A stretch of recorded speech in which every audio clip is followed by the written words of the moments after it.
Good morning, and most of you know me, isn't it? All of you have been here, I'm assuming. Are there people who not in the last session? No. Oh, yeah, few new faces. Yeah, okay. So probably today will be a little longer session. Yeah, I can recognize number of faces. Yeah, we have longer session today, and I'm hoping to do probably two set of things. Research around cultural historical assessments. That's one set of things we want to do today.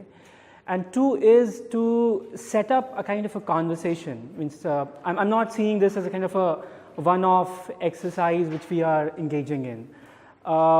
Generally, it's easier for me, it's easier for you as well, to come for a session, have this chit-chat, and it's over. So I'm seeing it as if something which can build over a period of time. I'm seeing it maybe by the end of this year, this academic year. You may have tried number of things in terms of assessment, but say by March, if we restart thinking about what we have been doing with assessment and pedagogy in our classrooms, and then maybe have a longer plan in terms of where we collect data. We often talk about teachers being empowered, and I think that there's this very interesting divide which you see. Interesting divide in terms of people who are policy makers, who make policies for us, and teachers who are largely implementers of those policies. And that's a very unfortunate divide which we have, right? Now, just to respond to that question, we have multiple ways in which education and educational research had tried to respond to that broader question. One way of doing it, as you may have heard of, is action research, right? You basically, as a teacher who are practitioners, doing research on something which is valuable for you, which is problematic for you, coming up with certain kind of solutions, and then moving ahead. But one of the critiques which action research often gets is that action research doesn't lead to or doesn't contribute to development of theories more often. It generally starts from a practice problem and ends with a kind of solution and practice again. Okay, so let's try to see that can we here start working on both counts. Yes, let's try to work around and find out certain kind of solutions, or maybe certain more reflective problems through our engagement, but at the same time also contribute to in certain ways in theory. And because that's something which would really help. We talk about CBSE as draconian and whatnot, but the unfortunate situation is that in this country we don't have a lot of practitioner research which can inform even institutions like CBSE, right? The classic which you may have read in your MEd, BEd courses, or which you may hear otherwise around assessment. There are two people, right? Black and William, last time we talked about, Paul Black and Dylan William. You know that Dylan William was largely a practitioner, he was a teacher. And for around 20-25 years he was a teacher, and then he went on to become a professor in university. So what I'm trying to say is that let's try to think around this, not just from a location where I'm here talking about theories and probably you will hear them, you will pick up few of it and use in class. Not really like that. Maybe let's try to do something different with the theory practice model. Let's try to talk about certain set of theories. Let's try to talk about practice as well, but can we then think of something which we start working on as we go on in this academic year and plan for something which you could contribute to the larger discourse. That's my larger agenda, larger purpose. And I'm hoping that because number of you have come back for the session, so there's a continuity in terms of the number of workshops you are having with CTRL. So my largest sense is we can do this. It's not that difficult. So I'm hoping to invest, or maybe committing to invest more time as we go on next academic year on the question of assessment. That's my larger. Will that be all right, Maina? Will that be good? Yes. Okay. Absolutely wonderful surprise you brought for us. I hope you understand how valuable this will be. Which is that as a group we work together. Do you need some help?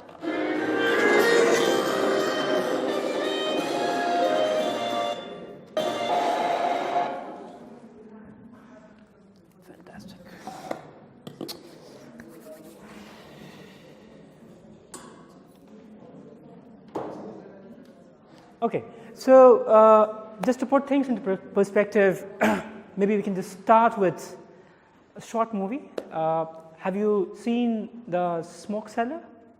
No. The Smoke Cellar? No. Okay, fine. So a very short movie, around 7 minutes or so.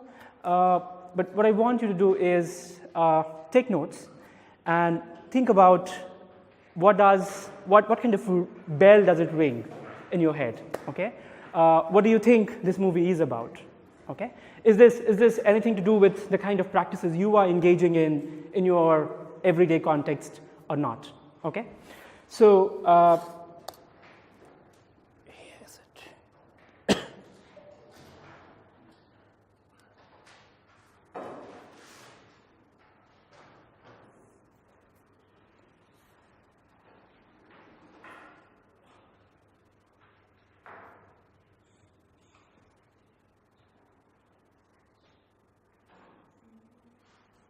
Oops. What happened?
Yes.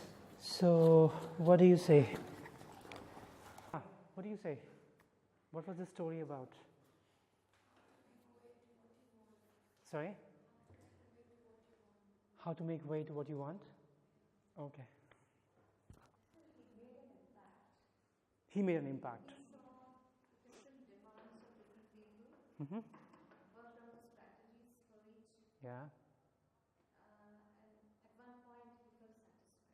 Okay. I think it was all about solving his own purpose of taking that gem away by no matter what, making things magical for the other people to believe that it's good for them. Yeah. Though it wasn't. And in the end, the rain washed it all away, and he took his gem.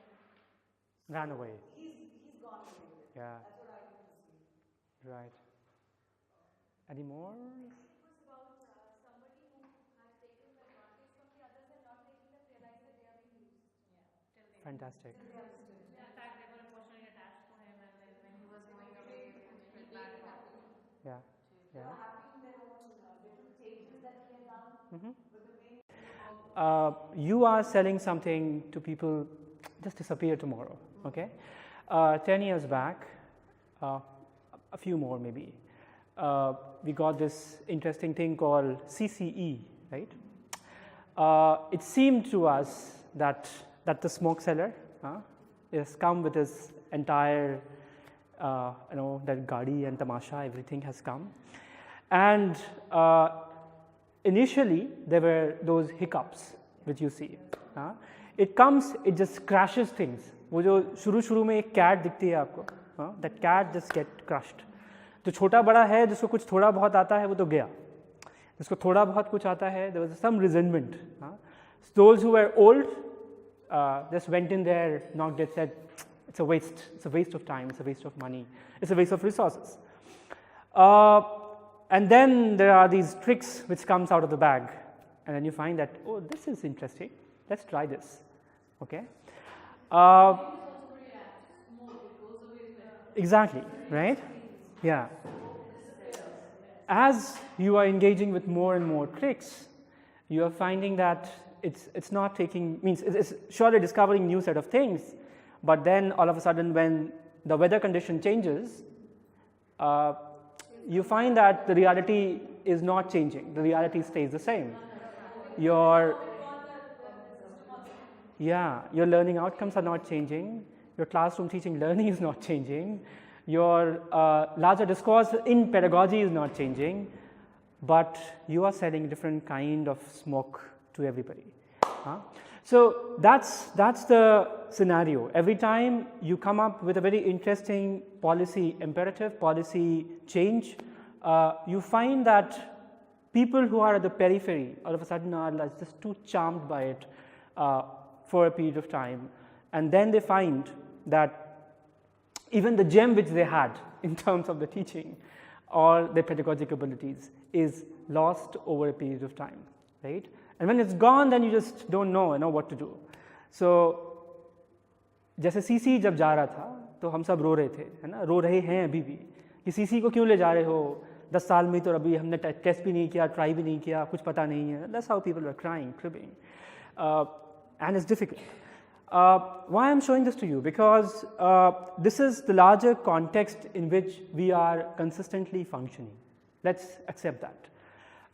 So the first set of things which I said before the movie is something which we will do, but is something which is not going to change the larger kind of policy situation. I know for sure that because I've been sitting in these NCRT meetings that they're coming up with a new CCE model, right? Very soon, maybe one fine morning, Mr. Javadekar comes and announces it to you. That's going to happen very soon. Or maybe he delays it after the election, it may come out. So someday it's coming. It's on the NCRT's website, though, the draft document. You can just go and see it there. So tomorrow the model may change, or the way in which you are, the policymaker may demand certain set of things, that may change. But let's try to get our feet and mind at the right place. That this is what we want to do with educational practice. They will send us forms or whatever kind of other bureaucratic stuff. We will do that and we will finish it off. Okay, so in that sense, then what should be our fundamental premise? Can that is something which we can discuss around, and is it something which is more robust than just talking about CCE? And I'm sure teachers have been using multiple models of CCE before CCE arrived as well, isn't it? So it's not trying to say that कुछ नया आ गया है और चलो अब वो करने लगते हैं, ठीक है? तो लास्ट टाइम जब मैं आपके पास आपसे बात कर रहा था तो मैंने आपसे कहा था कि there is a kind of disjunction, there's a kind of gap between the classroom teacher and students. And one way of putting it, as I said last time, is that Kabir's couplet, right? If you remember, it says, तेरा मेरा मनवा कैसे एक होए, मैं कहता हूँ आँखन देखी, तू कहता कागज की Lekhi, right? And that is something which is also then trying to talk about our gap. Me as a researcher who is not very far from here, Lodi Road campus, Ambedkar University, इसी रास्ते में हैं आपके, but हम एक दुनिया में बात करते हैं जहाँ पर थियरी और किताबें और इन चीज़ों की बात है, और आप एक कॉन्टेक्स्ट में काम कर रहे हैं जहाँ पर practice is something which is very central, right? I as a researcher value that practice. My entire research has been on practice. This is what I want to engage with and want to talk about, this constant relationship or dialectical relationship between theory and practice. Now, can we then try to bring together these two set of things, and what are the possible ways to do that? Just to do a quick recap, if I may go back, last time we did some of these set of things, right? If you remember, these are things which we talked about. यहाँ तक की कहानी जो है वो हम सबके पास बहुत क्लियर है. To move ahead of this story is something is what we are going to attempt today. तीन चीज़ें यहाँ पर हैं जिनके बारे में हम लोग बहुत बात करते हैं, curriculum, instruction, assessment, but there's also this theories of learning. Like gender equality or stereotypes or anything. So we don't ask direct questions. So we make a story over there, which might be for a 2 mark or a 3 mark. It will be a situation-based question where they will have to answer from the viewpoint of the person who is there in the story. Okay. ठीक है. Yeah. When we come to class 3 and 4, primary classes, we focus a lot on reasoning and logic. For example, the other day we were talking about planets. So they themselves assumed that Mercury is closest to the Sun, so it will be the hottest. So we're telling them that it is not, and then Venus is the one, and giving them a reason. So of course their minds are a little blown because they could not actually see it. So it is not there in the workbook. So giving them something extra apart from the workbook is what we do. Okay. More original than giving them concrete examples, like anything if we are doing machines, they actually brought in things from the kitchen set, color and stuff like More that. of experiential And then plus learning. and then identify, okay, this is this is going to be. तो आप लोग अभी exam sheets correct कर रहे हैं, right?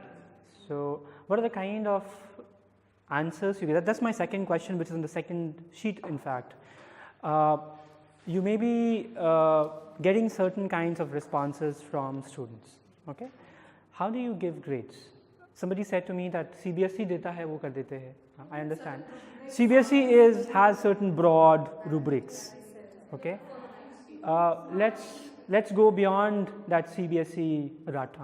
So CBSE के अलावा जो लोग non CBSE वाले हैं, जो CBSE के अलावा करते हैं, below that you have marking schemes. क्या कैसे होती है आपकी marking schemes? How do you decide? For example, if we particularly talk about the 1 markers in English, it is reference to context. You give an excerpt and then you give 4 questions, 1 mark each. And for marking those 4 questions, the CBSE very clearly says that in this answer, this is what is to be looked at, this is what is not to be looked at. Yeah. So if the child is answering the way CBSE say that the answer should be answered, then you give the child marks, otherwise you do not. Right. Even for something like a note making, they say that if notes are written in paragraph forms, then you will not give marks. If they are written in shorter forms, then you give 1 mark. If the title is there, you give 1 mark. So that way is CBSE guideline. And for maths again, at least 3 set of things are very clear. Let me start with the last one because that's something which is very interesting. You have we do a practical based also, the Yeah, yeah. hands-on activities Hands-on. in which we test the skills and how they apply the concept and analyzing Yeah, and logical yeah. yeah. We're coming there. Just a minute, maybe. So one set of thing is what I'm hearing is that you have certain kinds of rubrics. Those rubrics, more or less, are guided by subject knowledge tradition in which you are functioning. So in sciences, they are saying hands-on, practical, logical thinking, number of conceptualization, things of that sort. In mathematics, people are talking about, sorry? You will have little more than that maybe, or maybe little different than just science. I don't consider maths as science, I must tell you. And we can have debate on that. Yeah, we can have debate on that, yeah. Why maths is not science. Anyway, so you have certain kind of reasoning abilities which are different in mathematics than what you are getting in science. And one bit is that, the other bit is about formula, understanding set of things which are there in terms of axioms and things of that sort, right? And then we are hearing in social sciences these different kinds of examples where this kind of variability is possible. So on one scale, you find that subject knowledge is something which is guiding your assessment rubrics, right? That's one. Two, and that's what you said towards the end, and it's very interesting, that senior schools are following certain kinds of rubrics. In junior school also, you see certain reflection of that rubric, maybe scaled down version of that in lot many ways, or something of that sort which you are seeing in senior schools. Okay. Is there somebody who teaches in primary grades here? Yeah, many. Okay. So then, are you following something which is also in junior schools, or you are having your own set of rubrics which are different or distinct in nature? We follow rubrics, but I made our own something called a conceptometer. And a Conceptometer? Yeah. Oh my God. It's Okay. called a little pictorial, with a cup motion, Huh. wherein we just say the concept. It's a concept dictation basically. So they write, and then they pick out the red color pencils, and they write the answers, and they check. And then they pick the concepts, wherein they, sort of like that 8 to 10, I'm very good, and 10 out of 10 is my life. So आपके लिए भी एक level पे concept important है, knowledge, subject knowledge important है, right? That is for EVS, but for That's what you said, conceptometer. I'm imagining that. Yeah, so subject knowledge is something which is very central there as well. So one thing is clear, subject knowledge centrality is something which is guiding all of us. We are also very worried about CBSE's functioning and n number of other things, but आप लोगों ने लगातार अभी जो बातचीत हुई उसमें ये कहा कि CBSE का रूल है, फॉलो करते हैं, CBSE gives this guideline and we follow it. Do you find any problem with CBSE's guideline? I'll come to the first part in a moment, but let's start with the second part, which is around CBSE and CBSE's discourse. Do you find any problem with that set of idea? there are a lot of problems regarding the answer to a particular question. गलत answer है.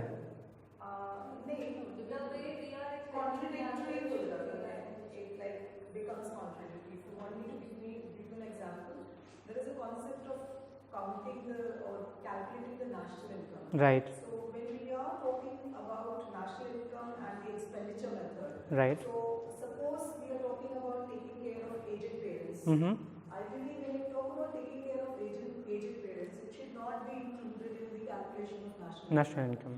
But there have been instances in the past when the same question has been asked in the board exam, and in the marking scheme, CBSE says yes, it should be included.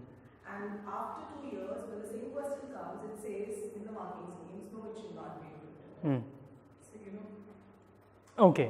So then you're saying that there is contradiction in terms of CBSE's position on a particular answer. Okay, that's your worry.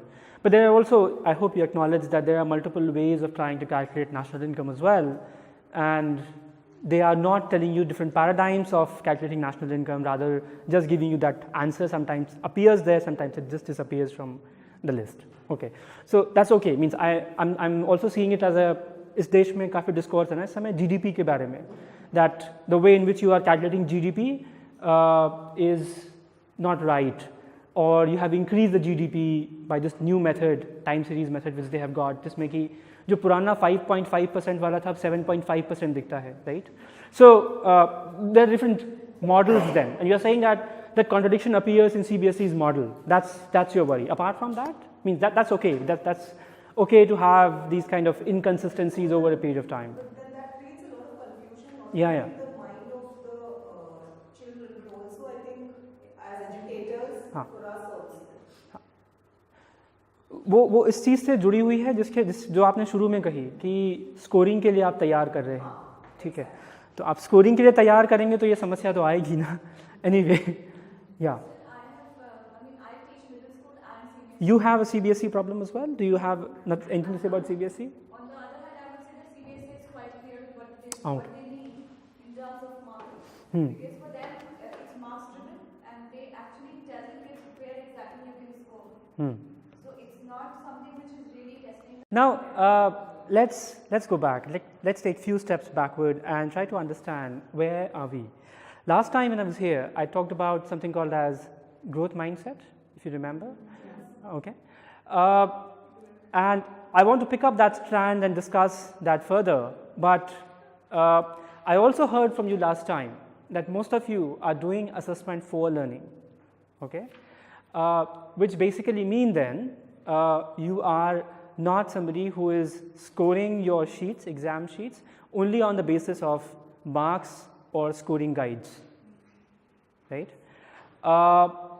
अगर आपका parameter, if you are trying to assess students only on the basis of subject knowledge, which is objective in nature, which is already fixed, which is something which you know and experts in some other organization like CBSE know, if you are assessing them on that parameter, then what you are doing is you are not transcending the boundary of what you call as assessment for learning. You are still staying with that kind of summative model. Assessment of learning, क्योंकि आपके जो guidelines हैं जिन पे आप assess कर रहे हैं objectivity में और एक सब्जेक्ट स्ट्रिंजेंट गाइडलाइन में अंतर है, ठीक है? In the name of objectivity, if you are trying to force in only one possible way of looking at subject knowledge, then that is something which is little problematic. तो बच्चा जो है आपकी क्लास में जो है या फिर जो स्टूडेंट है आपकी क्लास में, वो आपके असेसमेंट का हिस्सा शायद नहीं है. That's my basic understanding. If that's what you are doing in your class, that's what I am hearing from you. क्या आपके पास कोई possibility है क्लास में उस variability को मैच करने की, जिसमें कि अलग अलग students एक अलग तरीके से develop कर रहे हैं या learn कर रहे हैं, especially I would say for primary years and junior schools. Why I am saying this? Because number of times when you read this CCE document and also the model which I showed some time back of assessment for learning, where you have these three set of things. One is what you call as instruction, curriculum, and then you have assessment, okay? In all these three things, you don't need child. This is something which you can do without seeing the child. ये बिना बच्चे को देखे किया जा सकता है. उसके लिए आपको कोई ज़रूरत नहीं है जानने की कि आपकी क्लास में जो बच्चा है वो कौन है. The developmental line then in your assessment is missing, which is all the more important, I am saying, for the first 8 years, the elementary years of education. Why? Because more than subject knowledge, there are more mental functionings which are developing at that time point. Last time मैंने पियाजे का नाम भी लिया था. आपने पियाजे को सुना है? हाँ, जैन पियाजे, who talks about this theory. आपने उसकी बीएड में पढ़ी होगी. हाँ, मैं उनकी थियरी का एक दूसरा हिस्सा जो है उसके बारे में बात करना चाहता था, which is how does wrong answers basically are important for understanding children's mental thinking. right? That's how he started working on his theory. A lot of people talk about his stage model, right? His stage model basically is being used in the same fashion the way in which intelligence testing models are used. Okay, what happens in intelligence testing model is if you give a right answer, it is rewarded. If you are giving a right answer, you get grades for it, you get numbers for it, right? But Piaget said the worry of education is not about worrying about these right answers. Our worry is, how is this wrong answer coming? Where is it coming from? How is the child thinking, right? If we are interested in education, our interest would also be in those false, wrong answers. And that's probably can help us in following a path which I would say is more around these cultural historical assessments or assessment for learning kind of models. क्योंकि अगर आप वो नहीं कर सकते हैं तो फिर आपकी जगह रोबोट भी पढ़ाएगा तो काम चलेगा, ठीक है? आपको ज़्यादा मेहनत करने की ज़रूरत नहीं है क्योंकि रोबोट को आपसे ज़्यादा पता होगा. Number of countries, if you have heard of these people called Mark Tully and क्या नाम है उनका? Many more who talks about this computer hole in the wall kind of experiments. Computer class में लगा दीजिए, बच्चे आएंगे, कंप्यूटर देखेंगे, उससे नई चीज़ें सीखेंगे और वो अपने घर जाएंगे. And this has been a fantastically successful exercise, I must tell you. They have done this in a number of countries and they have found that students are scoring more with those computers than with teachers. And I'm deeply worried with that kind of a situation, honestly. Okay? Because education then is not merely about these scoring games. ये हम सब मानते हैं इस बात को. But बहुत ही आसानी से we go on to submit to CBSE's guidelines and arguments. It's not your fault. I'm not saying that it's your fault. Not at all. I'm saying that this is a larger paradigm, this is the larger context in which we are functioning. Just give me a minute. I'll just come to you. Just one more minute. So if we are talking about this larger context in which scoring is important, in which standardization is something which has been done by CBSE in advance for us, we are expected to follow those set of standards and paradigms, then what are we doing here? You know, करने की हमें हमारे होने की ज़रूरत क्या है? Human being के होने की ज़रूरत क्या है? Right? So that basically takes me to the other question which I often ask to my students as well, and I'm asking you as well. What do you think is so distinctive about being human? Because that's something which responds to your question of what are you assessing, how are you assessing, it's about how are you thinking, okay? So what is so different about your thinking? Emotions. आप नई वाली movies नहीं देख रहे हैं आजकल. These नई वाली movies in which these machines have emotions. Robot 1.0 had emotions, isn't it? 2.0 का मुझे नहीं पता. 2.0 का I have no clue, but even 1.0 had emotions. Anyway, I'm saying that is there any difference in the kind of emotion you feel and the emotion? Yeah. Sorry, but you have to say something to what I am asking you. Yeah. Yeah. What is so distinctive about human thinking? I saw a movie recently. I don't know if you've seen it. It's called Rough Copy. Has anyone seen it? No. I have not. Go ahead. It's called Rough Puppy. The Rough Copy. Copy. Yeah. She goes into the class. It's a new set of children. She's just joined in, and she has joined in. She had some issues with the management also, but she decides to teach. So the moment she enters, all the students are grown up. It's a college, and they all are busy with their phones. Yeah. And they say, "Why do we need you?" Same question. We have Google here, and she gives a very simple question. She says, "Okay, your Google is there. Ask it."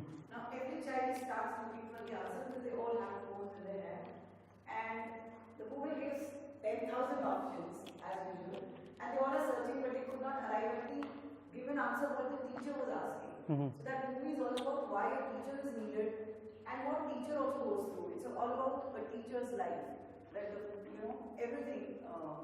Like questions like these, the management also asks, why are you needed? So, and it's sometimes very difficult to justify also. Yeah. So it's all about that. So are you saying then there is an information overload, and the teacher is basically reducing the information It overload. is not dragged down to the point where it is needed, you know. It's a vast ocean and you'll have to swim on your own. Teacher takes you there, you know.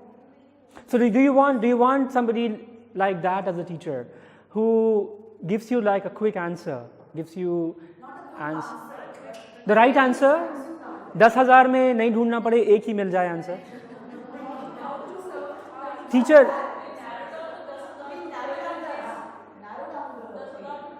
narrow down the search. और maybe clarify the concept. उसमें आप सिर्फ concept नहीं ढूंढोगे, आप सिर्फ answer पे आ जाओगे direct. You're not looking in for how did Can I respond to you? Can I respond to you?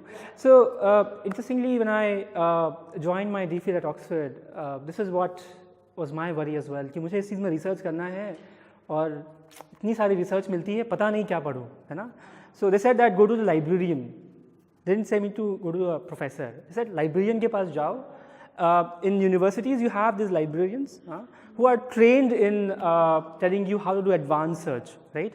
Advanced search narrows your options. You just go in there, find number of things which are relevant for you. तो इसका solution है हमारे पास. मतलब आपको सिखा सकते हैं कि कैसे अपने search को narrow down करते हैं. That's not a problem. I don't find that a problem. बच्चों को शायद सर्च करना नहीं आता है और हमारे यूनिवर्सिटी के स्टूडेंट्स को भी नहीं आता है. उनको आप कह दो ये करना है, they will come up with like these 50,000 articles that tell you that कौन सा पढ़ लूँ सर इसमें. So if that's my job, I'm sorry, I'm not interested in it. ठीक है. अगर वो करना है तो वो गूगल के एल्गोरिदम में कुछ चेंजेस करके कर सकते हैं, है ना? So but I understand your concern. Yeah. Yeah, sorry. And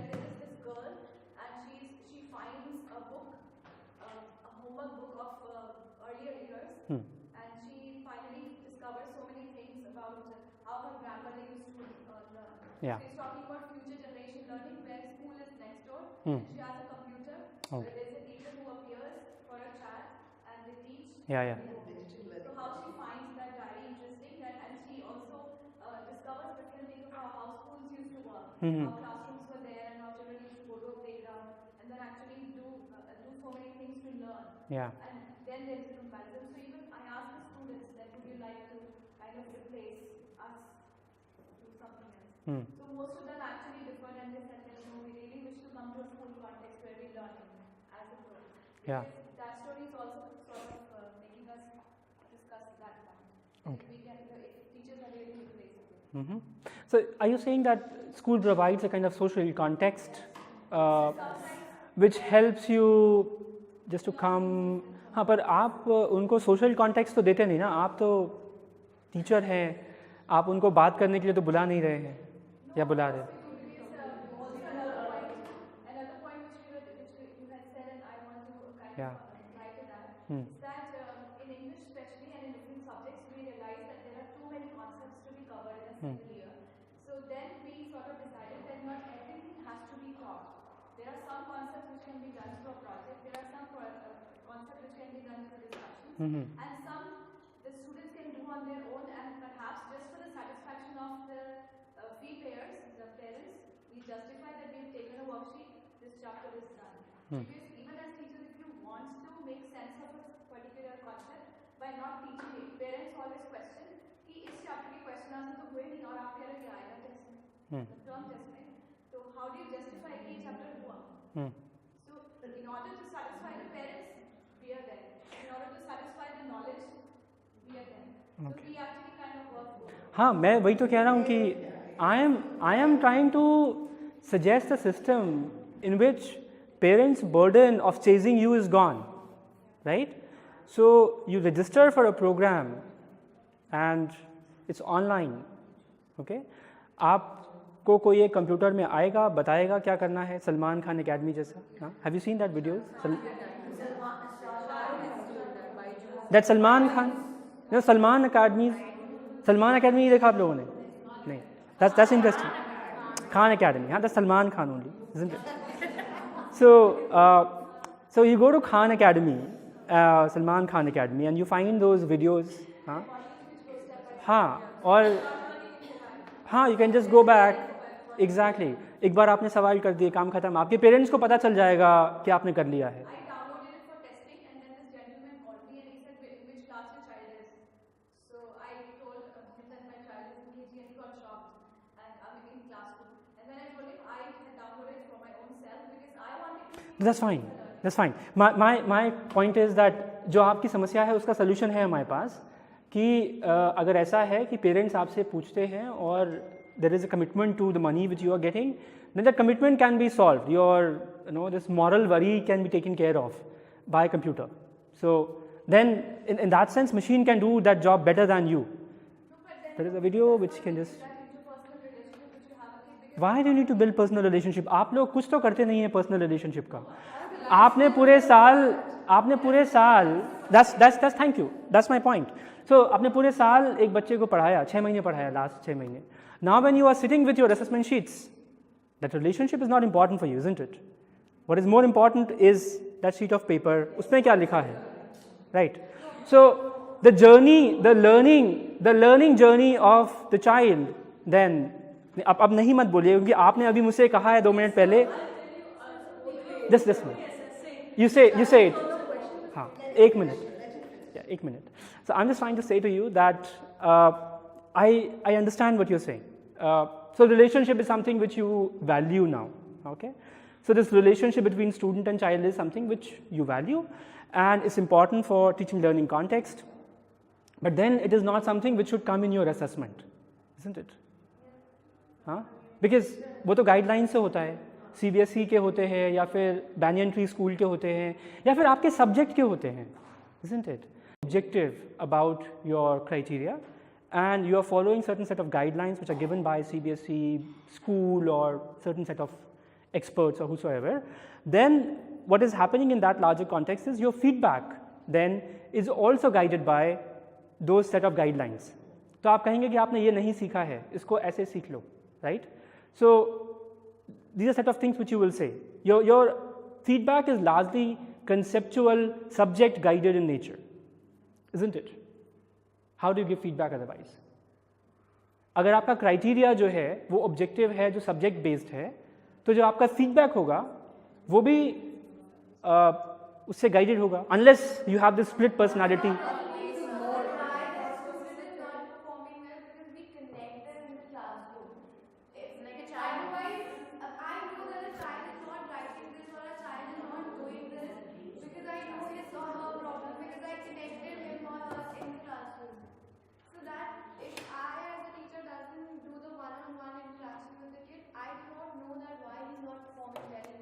Yeah. Struggling with the concept. Sometimes it's not academic. So that was my point. That's where I started. So I.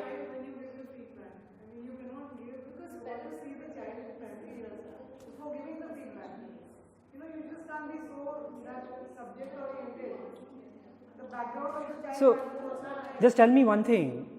Are you not then trying to do an absolute injustice in some ways? If you have a criteria which is subject guided in nature, on the other hand your feedback is student guided. तो क्या feedback ही एक space है जहाँ पर आप students को factor in करते हैं? Because this is something which you have said. I have not added to anything this way. हाँ. Any sort of assessment in which we actually test the learning of the child, how it is happening. It can be research based, it can be discussion, it can be project. So you are talking in terms of pen and paper. Absolutely. Yeah. Objective. So There is a marks and the subject. pen and paper, our sense is कि किसी ने pen and paper test जब दिया है, it is going to be contested. It's fine. I am pretty sure we will have disagreements. When you are giving a pen and paper test and you have a criteria which is a subject knowledge criteria to assess pen and paper test, do you factor in the student while assessing a pen and paper test? I asked this question in the beginning, you said no. जो criteria है आपका वो largely subject guided है, CBSE guided है, सब कुछ वहाँ से आ रहा है, right? It is, isn't it? But then as you are saying to me, class में उस बच्चे ने कैसे struggle किया है, सीखा है and what not is something which is important for you to give feedback. That helps me that helps you. Yeah. So are you there? Are you there in the classroom only for that kind of a help, so that you can give that feedback towards the end, or you can also assess student in a more objective manner? When I say objective, I mean factor in child's struggle. Who is writing this? And that's where our assessment patterns largely are trying to move away from the assessment for learning models or models where student is something which is important. अगर आपका board exam को अगर आप छोड़ दीजिए, which I understand is a board exam that need to be certain kind of sanctity need to be there in terms of objectivity and whatnot. They don't want to know who that person is. It's okay. I'm not worried about that. My worry is CBSE is not guiding you for first 8 or 9 years of students' education. And there, if you are not trying to factor in student, who this person is, and that's a struggle we are having in our university as well. You go to universities and you find that, I don't know, in your universities it may have been a situation जहाँ पे आप जब exam paper मिलता था तो उसके ऊपर जब नाम लिखते थे तो you just used to write your roll number, नाम नहीं लिखना होता है ना. So you just turn in your exam papers, उनमें से कोई एक एग्ज़ाम पेपर ऐसा उठाएंगे, वो किसी को बाहर भेज देंगे चेक होने के लिए, वो कहीं से चेक होके आएगा. The larger understanding then is that it is all about subject knowledge. Anybody can go on and assess this exam sheet. Okay, that's the understanding. That's what CBSE is understanding as well. But that's CBSE's job. Why are you doing CBSE's job? That's my worry. Okay, that's why I want to start the conversation that then your assessment need to be informed by the students who are there in your classroom. And that's a distinction we have in my university as well. Our students write their name on the paper. Okay, we give the exam sheets back to them.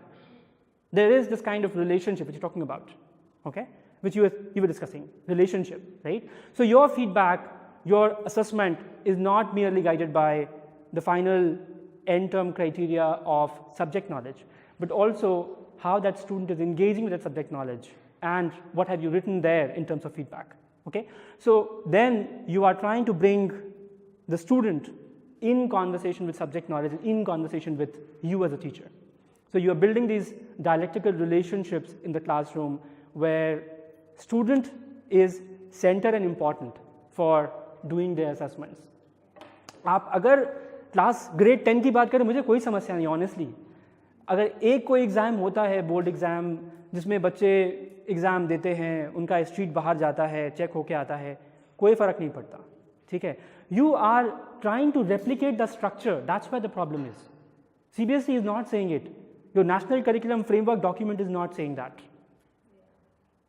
Okay, what they are trying to say is consider child as central and important to teaching learning process. Now let's hear what you have to say. आप कुछ कह रहे थे and then you were saying something. Yeah.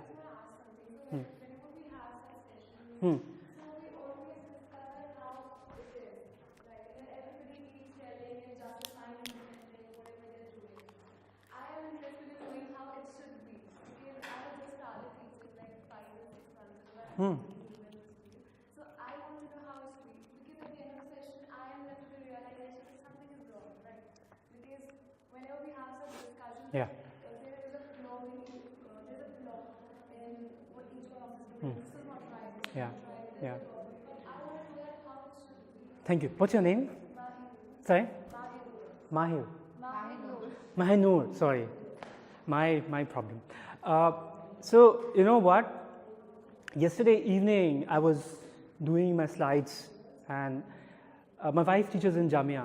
That तुम लोग ये session करते हो आए दिन और उसके बाद होता क्या है, यू नो, टीचर्स को परेशान करके आओगे, एक काम ये करोगे, दूसरा काम ये करोगे कि you know you will go and say that कि ये कर दो. ठीक है, so my sense is that I am not going to do these two things today.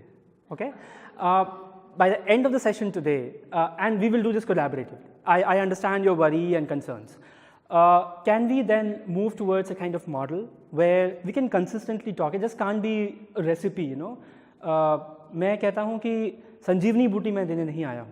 ठीक है, तो ये पॉसिबल नहीं है कि आप सो रहे हैं, आपको संजीवनी बूटी दे देंगे और तुरंत आप कुछ कर देंगे. And I think that's important because in the idea of Sanjeevani Bhuti, there is also a sense that I am somebody who is a healer or somebody who has a power and you are somebody who needs that healing. That's not the case. So let's work on the challenges and keep working towards certain kind of system which you can own. It's not mine. Then you are developing your practice. So let's try to develop practice as we go on. I'm not trying to say what you are doing is absolute rubbish. I'm not trying to say that.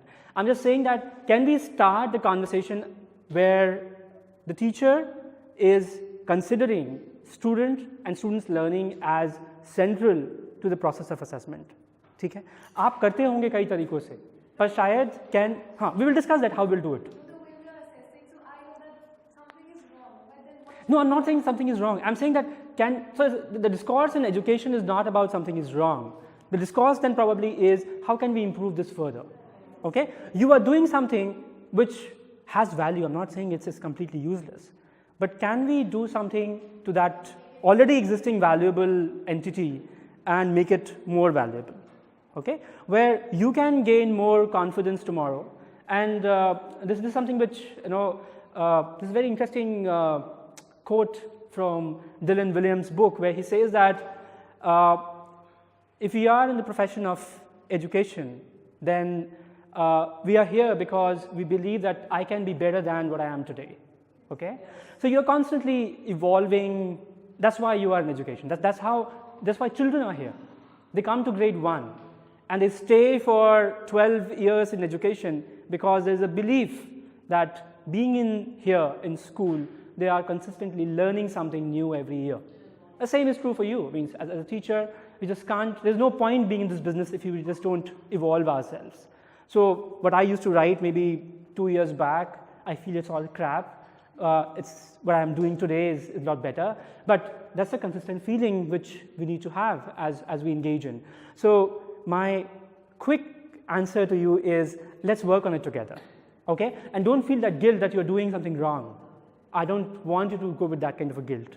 So we work together and think around that how can we work on assessments which are basically around children's development and can basically help you to not upgrade but move towards bringing together kind of a subject knowledge plus students understanding in your assessment process. That's my larger agenda and aim. Yeah, that's my second part of the session. Means after maybe a break, we just come back and we in a smaller group and we discuss these things maybe in more detail. Okay? Yeah. Yeah, you want to say something? Sorry. At that point of time, I was just wanting to add on to something Yeah. which is called the hidden curriculum. Oh yeah. We were talking about the importance of teachers. So we are not here to just transact a curriculum. We are also here to teach them a lot of other things so that they can be socially responsible as citizens. Yeah. So assessment should go on to that also rather than just marks. मैं ये सोच रहा हूँ कि किसी को Doraemon का अगर गैजेट मिल जाए और वो उसके हाथों पे लगा दे कोई गलत काम करने से पहले तो तुरंत रिस्पॉन्सिबिलिटी उसको बता देगा. That might be a good option, isn't it? Machines are being used very often to teach you that you are lying, you're not lying, you're not doing the things right. आप सब इस्तेमाल करते हैं, isn't it? Do you download that thing on your mobile? There is an application called Detox or something of that sort. अगर आप बहुत ज़्यादा Facebook, WhatsApp देखते हैं, it can stop your system after 40 minutes, right? अगर रोकना है किसी को, right? Number of people who have this kind of addiction of seeing porn online, they have this application which can stop your system from accessing any porn website, okay? That can be forever unless you do a proxy setting and whatnot. So anyway, I'm just trying to say that there are then technical solutions to the question which you are raising. Though I see the connect between what she's saying some time back in terms of relationship and what you're saying in terms of this idea of citizenship or the idea of being a moral being in the society in which you are living in is important and central to education. That I understand. Okay? When we talk about education per se, it is a holistic development. It is just not learning something. Education is much beyond that. Yeah, that's true. So अगर हम इन दोनों बातों को अगर मान लें, ये सही है. Much time do I have? Sorry? teaching jobs are not going anyway, I hope. I will lose my job as well. So the larger point then is that one is relationship, the other bit is emotion, it's fine. Let me try to quickly also say two more things, or maybe one, that there's something which is very central about our thinking. Okay? We think in certain ways which are very different from the way in which a machine think and maybe an animal think. Okay? Our difference from the way in which we think is from animals largely is our conceptual thinking. Okay? We think in terms of concepts. You have number of conceptual tools in your mind which you are consistently using to think about the world in which you are living in. Okay? If I can give you an example, maybe better example could be from science. So, for example, this plant is growing, but we also understand that it's growing because there's photosynthesis which is happening, a concept which we have got, right, which helps us to understand the growth and development of a plant. Similarly, when you talk about mathematics learning, we have also, we have discussed these things in terms of कि कुछ set of reasoning abilities जो है वो develop करता है mathematics आपके अंदर, ठीक है? So one basic nugget which differentiates us the way in which we think and animals think is this conceptual capacity. That's one. But two, and more important bit, जिससे आपकी job जा सकती है, is the machine thinking, right?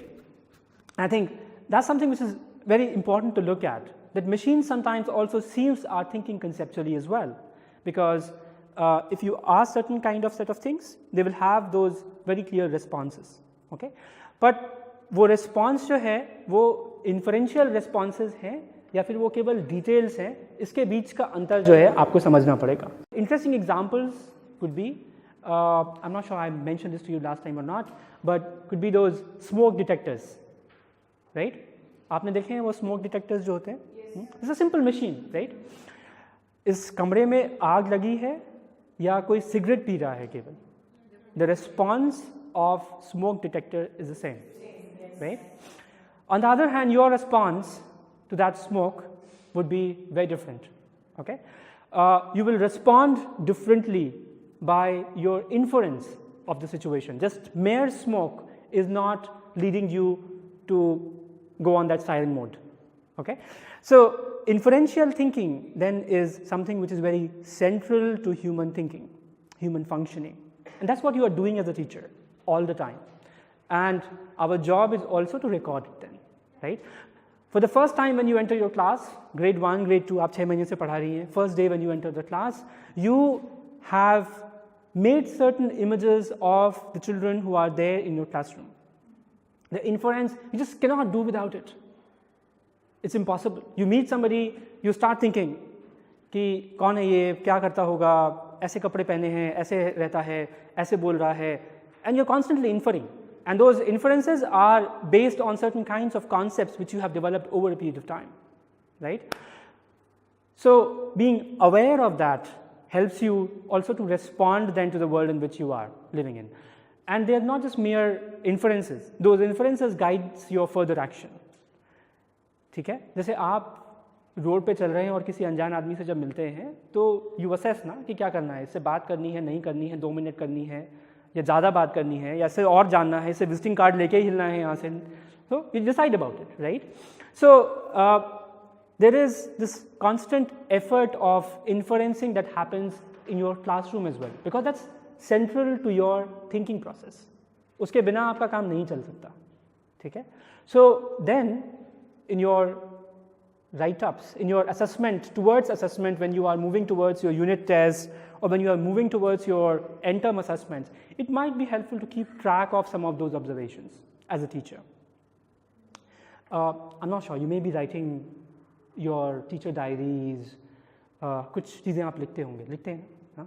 So in those columns, I think there is a need to also have these very reflective records there, that you have decided to do this today. What was the sense you got in the class? अगर किसी student के बारे में कुछ लिखना चाहते हैं आप तो वो भी लिखना चाहिए. This is something which I do sometimes for my 6 months of teaching, and it's very helpful when you are assessing these students at different time points. Their motivation, their interest, why they are interested in something, why they're not interested in something, how are they picking up language for that matter, how they're picking up maths concepts in your class. That's something which you need to start thinking around.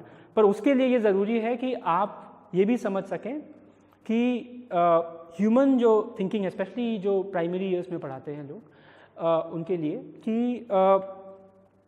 Initially जब बच्चा early years में होता है, so you find that there are certain kind of what we call as lower mental functionings, right?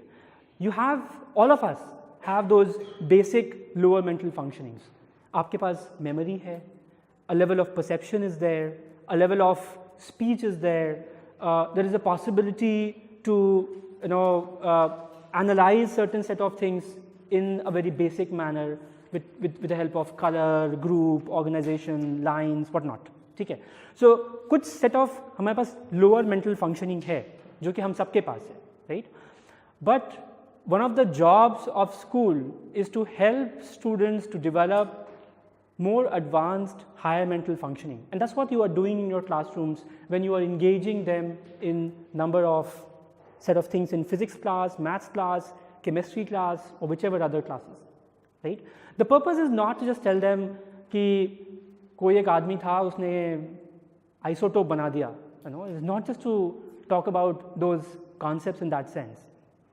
What does it do to their thinking? अगर आप किसी को photosynthesis पढ़ाते हैं तो what is it leading to? How are they understanding the world in which they are living in? Or is learning fraction, decimal, trigonometry, or any other mathematical concept for that matter, helps them in developing certain kind of dispositions in their thinking ability in some ways or not. Same is true for language, right? So what I'm then trying to argue, if I may repeat myself, is that you are trying to engage these students over a period of time to develop certain kind of mental dispositions which are not mere lower mental functionings, but are higher mental functionings in terms of their ability to reason, think, analyze, record something, memorize something, number of these set of things. ठीक है? तो वो जो एक consistent change है वो आपको आपकी chemistry, maths और अलग अलग classes में देखने को मिलेगा. ठीक है? That's something which you need to record as well as a teacher, rather than merely recording कि इसने आज केमिस्ट्री में ये कॉन्सेप्ट सीख लिया है या मैथ्स में ये कॉन्सेप्ट सीख लिया है या इंग्लिश में ये सीख लिया है, right? So then we are trying to transcend these boundaries of mere conceptual knowledge based learning to a more integrated model of learning and education. Yeah, you want to say something and then I want to just discuss few things. So, yeah. I just have an example. Yeah. If I talk about the student of class 12, he unfortunately is not so interested in academics. Not interested in academics. Not interested in academics, and he's unable to clear almost all the subjects. Okay, it's only English that he manages to pass because the structure of marks is such. Okay, you get marks easily if you've written the title. You get marks easily if you're following the format. Sorry. Can you just restate your initial hypothesis? You're saying that the student in grade 9 is 12th, is not interested. Not too interested in academics. Yeah. Okay. He wants just average marks, or his aim is only to clear because he knows that this is not what he wants to do in his further years. So English. कैसे पता किया आपने? Sorry. कैसे पता किया आपने? खुद बताया उसने. अच्छा. हाँ जी. So English is one subject which he manages to pass every time. Okay. So this time, and I mean, he had actually gone beyond my expectations, and he actually did very well. So there were some areas wherein I could have deducted marks, but I did not. I decided to give him more marks, but I wrote a message there that expression could have been improved, or you could have expressed this in a better way, or your sentence could have been framed like this. And I also spoke to him. I said, okay, this is where you can actually improve and you can get better marks. But I decided not to cut your marks this time because I see an improvement in you and in your performance. So this actually motivated him and encouraged him to study even further. So what you are saying is right.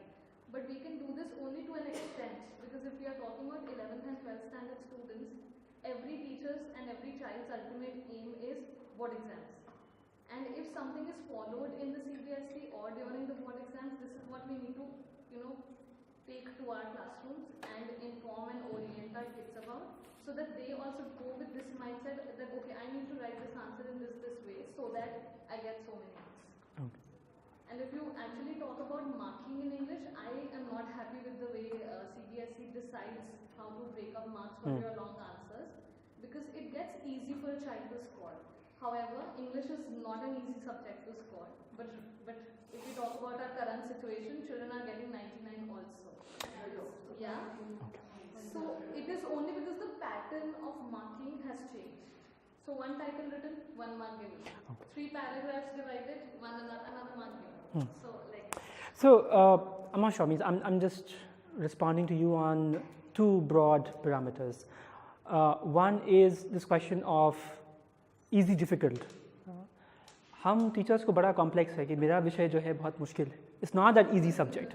This is your language. This is not my language. Okay. No, I did not say this with that thought. Okay. I'm talking about the times when I was a student and how we used to get marks in English.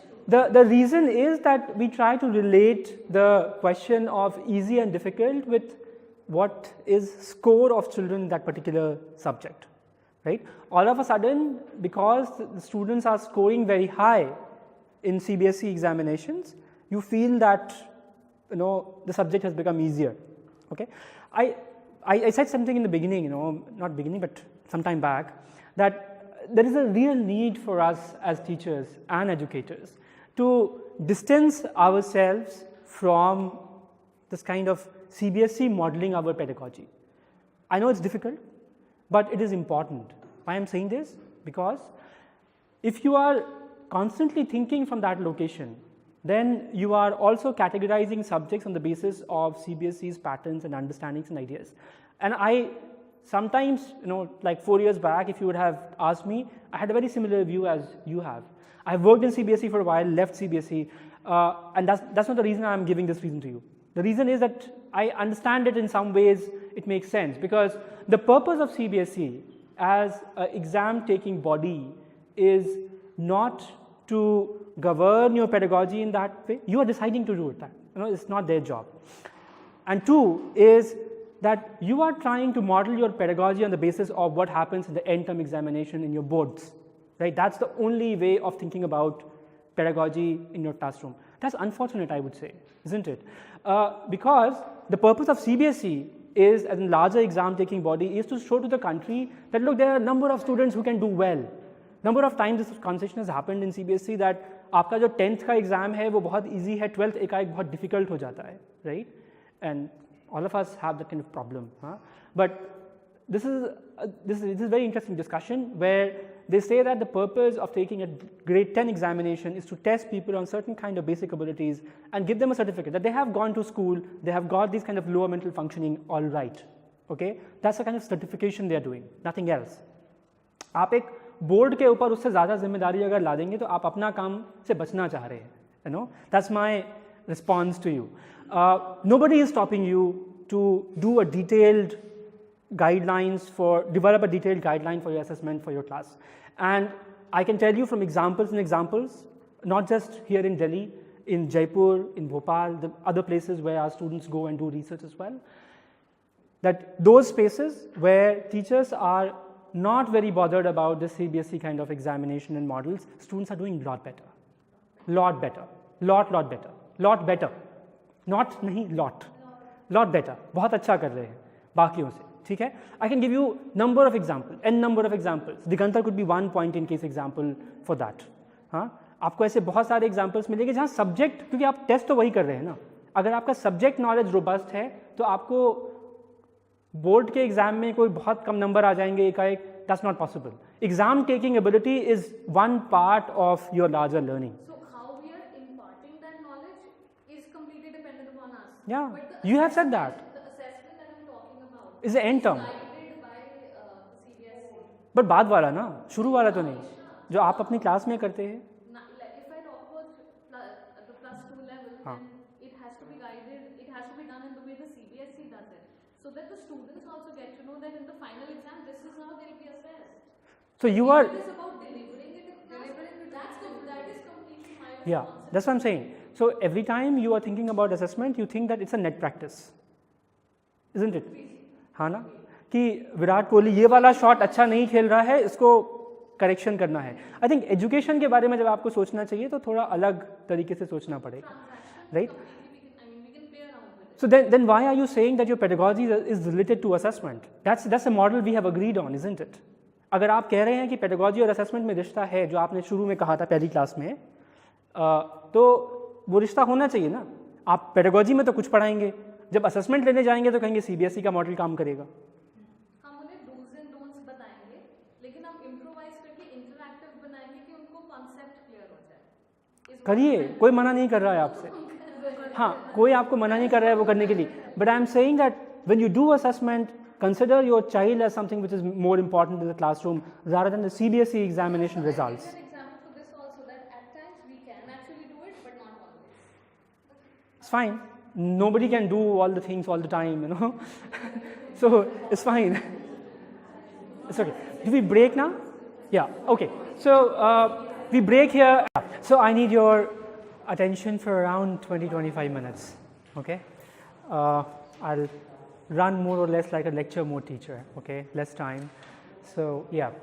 I want to discuss with you a few set of ideas from the work of Lev Vygotsky.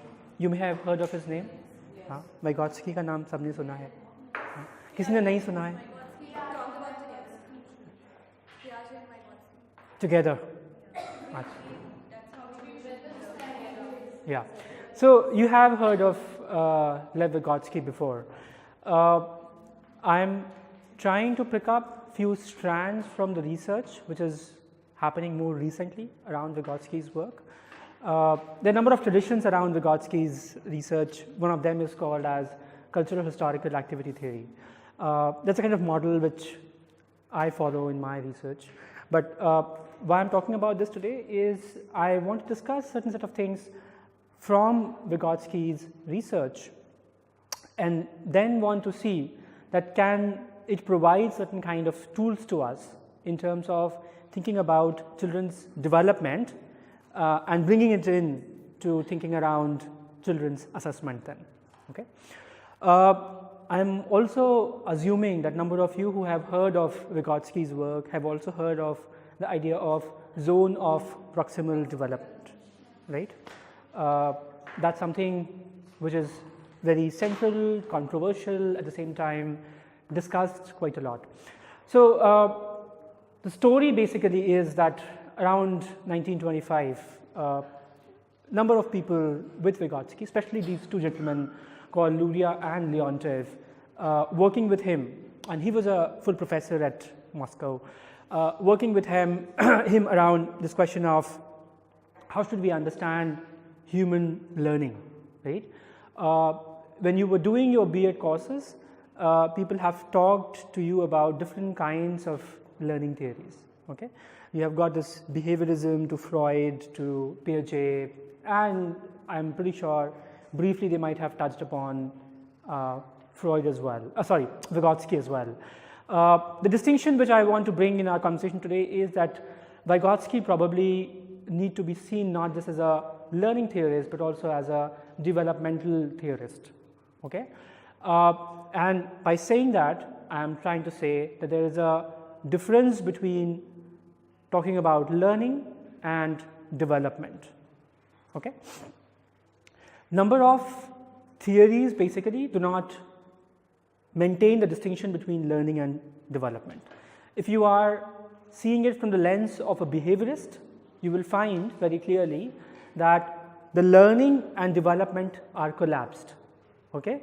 If you are given certain kinds of reinforcement, you learn something, and because you learn something, you develop, okay? That's the larger premise which you find in larger behaviorist argument, okay? You move forward quickly maybe to Piaget, and you find that Piaget says, if you just can recall the kind of stages model you have, that certain kinds of development are needed for certain kind of learning to happen, okay?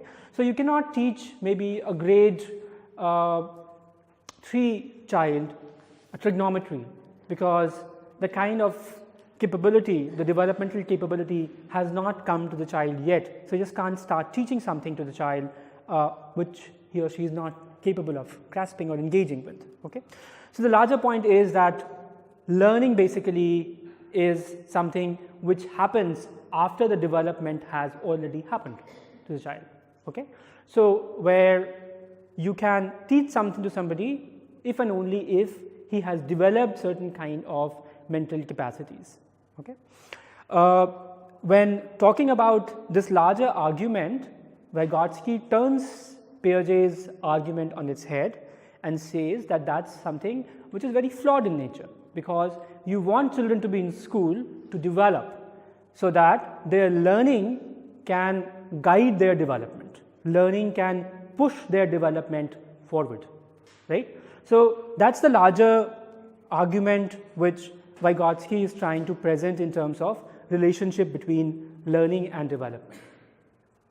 So then how do you basically go on to see these relationships in terms of children, right? He also talks about two other set of concepts.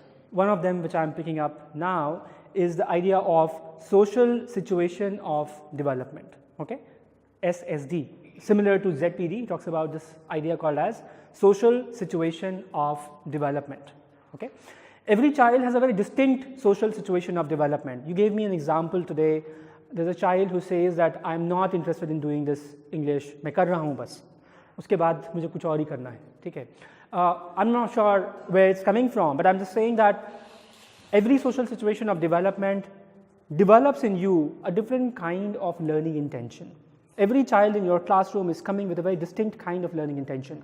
And it doesn't mean that all 30 students have 30 different kinds of learning intention. They may have around 10 different kinds or 5 different kinds, but the larger understanding is that और आपके पास exam sheets मिलते थे, so the first thing you do is like flip through and find out कि क्या grade है, उसके बाद you see feedback में क्या लिखा हुआ है, right? I want them to read feedback. That registering is not possible once you have seen the grades. That register is possible if and only if they have read that feedback and you have talked with them about the feedback, and then you probably give them the grade sheet towards the end if it need be. I would not even give in the middle of the semester grade sheets to number of children, or give grade sheets with a remark in the side saying that your child has been doing this and this is how he's been progressing or something of that sort, rather than saying C+ and then le lijiye, right?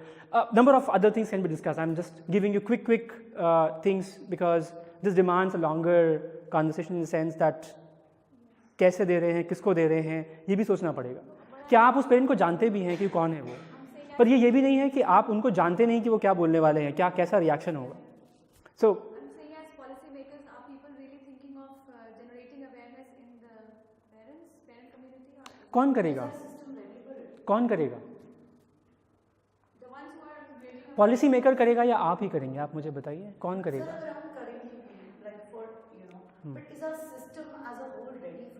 Yeah.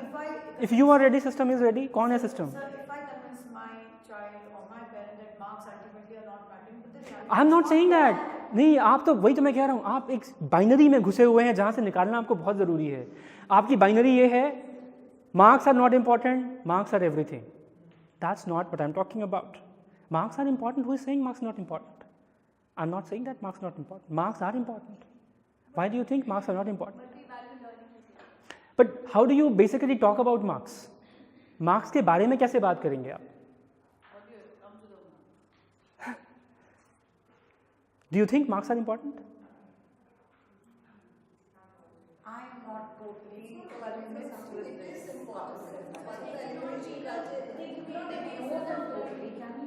It is the basis of learning. It is one possible indicator of trying to get a sense of.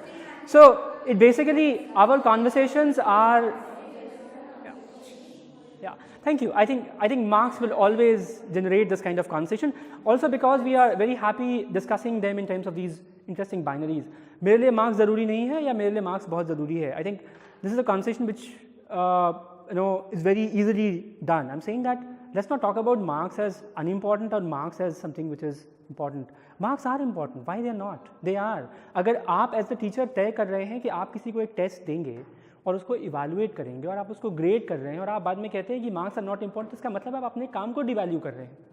आप खुद कह रहे हैं कि वो किसी काम का नहीं है, ये काम, ये तो मैं ऐसे ही दे रहा हूँ, बाद में पढ़ाऊँगा तुम्हें, ठीक है। सो आई एम सेइंग, या exactly that's what you are saying, isn't it? So be very clear that yes, grading and assessment and marks which you are giving are important. They need to provide you as a teacher certain kinds of input so that you can inform your pedagogy. Why they would not be important, right? And these kind of disruptions, one-off disruptions will happen, but they should probably not deter you and lead to that कि अब मैं आगे से कुछ नहीं करूँगी। होगा ऐसा, मैं तो बिल्कुल कह रहा हूँ कि होगा। ऐसा हो सकता है कि जब आप पहली बार प्रयास करें तो 30 में से 10 लोग ऐसे हों, but that doesn't mean that you will not try. You will not try something new or you will not try doing these set of things. आप सब लोग कभी फेल होते उसके बाद काम नहीं करते, that I don't understand, means that's not how it is. Can we stop picking up then these one-off examples and say that एक बार ऐसा हुआ, हाँ? So ठीक है, if that is the consistent experience you have from all 30 children in your class, then surely yes, that warning bell need to ring. If it's happening once, twice, it will happen. It will happen. We just can't change everybody in the society. But that conversation is needed. I don't know why I'm saying this, because it is not just one-to-one conversation that the teacher should do with parents. There are a number of ways in which parents' engagement with school can be organized and thought about as well. Yeah? Yeah. So that comes to me. That's something which you can pick up as one of your research or maybe data collection points कि आपने क्या किया, क्या नहीं किया और कैसे feedback दिया, and you can just do that as one of the exercises. That's something which we may decide to do as one exercise for our longer term project, maybe 6 months or something of that sort. It doesn't involve a lot of work. You are anyway having data gathering because you are there as a practitioner functioning in that context. Anyway, so I was saying that the social situation of development is something which is very, very important and central for us to start thinking about pedagogy and assessment. If we are not thinking on those lines, then we have only one parameter, which is the subject knowledge parameter. Okay, so there's a need to move from that. 2 is, I'm talking about then zone of proximal development, जो हमने बहुत पहले पढ़ा है और हम जानते हैं कि किसी को कुछ करना पहले से आता है, the actual level of development, और हम उसको कुछ assistance से कुछ सिखा सकते हैं. This is our larger understanding of zone of proximal development. Then it is seen largely in terms of कि कैसे learning को आप facilitate कर सकते हैं. मैं उसके साथ एक और चीज़ जोड़ना चाहता हूँ या फिर कहूँ तो shift करना चाहता हूँ in some ways, that the purpose of zone of proximal development is not just to talk about learning addition, subtraction, area or whatnot. The purpose is to move you or start thinking in terms of certain kind of mental functionings of children, especially for early years and for later years as well. That are children doing certain kind of mental functioning because of which they are doing certain mistakes. जैसे कि आप जब वो carry वाले सवाल देते हैं बच्चों को और वो एक गलती करते हैं, ठीक है, आप कहते हैं यहाँ काट के 1 लिखो. That problem is not merely coming because of an addition and a subtraction problem. The problem is also because of their lack of understanding of the value systems, the tens and the hundreds and whatnot, right? So, language तो एक basic problem है, वो तो मतलब conceptual level की समस्या है, thinking समस्या है. But mathematical level पे भी अगर आप बात करें तो वो केवल और केवल subtraction के level पे नहीं हो रहा है, abstract way में number system को सोच पाने में ही उनको समस्या है, ठीक है.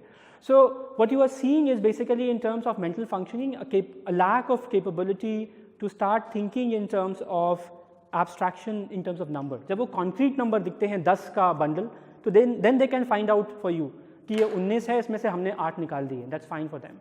But या 11 है, उसमें से 8 निकाल दिए 3 बचे, पर वही 11 से 8 माइनस करना जब होता है ऊपर नीचे करके, then it becomes problematic for them. So this movement between this concrete and abstract levels of thinking becomes difficult for a child, right?